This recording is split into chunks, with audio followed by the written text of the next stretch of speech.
সামনে পরীক্ষা থাকায় একটু পড়তে বসছিলি। তারপরে মনে হলো আমার দ্বারা আর পড়া হবে না। কিছুক্ষণ পরে দেখি মা ডাকছে, যাই হোক ভালোই হলো। মা বললো আজকে বিপদতারিণী পুজো আছে, তুই গরুগুলা নিয়ে যাবি।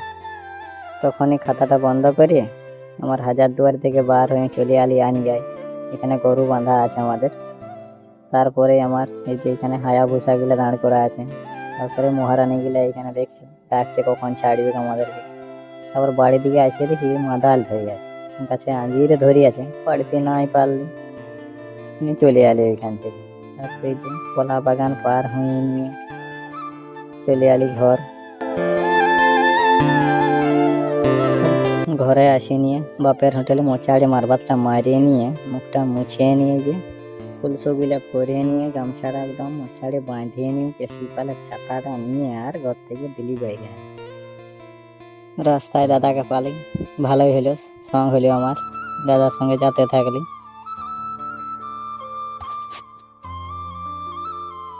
যাতে যাতে যে রাস্তায় কুড়া দেখছি হাল বয়ে আসছে, তারপরে গরুগুলা বলতেছিল আমাদেরকে ছাড়িয়ে দে, তারপরে দেখিয়ে এলিছি একবার।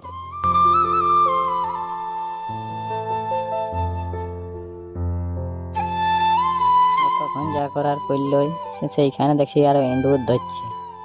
ইঁদুর না পায়ে তখন দিলেও একটুকু রাগ দেখায়, এমন দৌড়ে দিলেও। বাকিগুলা তখন ম্যারাথন দৌড় লাগাইছে এখানে। গোটা 3-4 দল ছিল, আমরা ছিলি 5 জন, সবাই এক একটা দলকে দেখতেছিল। তারপরে দৌড়াদৌড়ি হয়ে যাওয়ার পরে কোনো রকম করে এখান থেকে বার হয়ে চলে এলে নিচ দিকে। এদিকে মহারানী তার আমাকে দেখতেই পায় আর নিচ দিকে পালালো। দৌড় শেষে এখানে সবাই মিলে একটু হালকা করে টিফিন করি হলো।